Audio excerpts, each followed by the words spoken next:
Wow, hangin kay diri guys. Nindot jud kaayo diri sa building. Kay ang mga riders, mohapit jud diri banda para mag-picture. Kung makalaag mo diri guys, mawala jud ang stress. So, panibagong vlog, panibagong lugar na pod ang atong i-explore karong adlaw. Karon, nahuman ra jud ang 4 ka oras na biyahe gikan sa Davao City.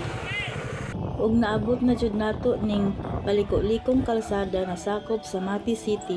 So, nakahunong jud ta diri kay diri makita ang napakagandang view. So karong adlaw kay naa ta diri sa napakagandang view na sakop sa Mati, Davao Oriental. Diri nato makita ang Mala Dinosaur na bahagi ng mainland. So mao ni siya guys mura siya og natulog na dinosaur. Maong gilatawag siya na sleeping dinosaur. So diri lang tama na akong video guys. Thank you for watching.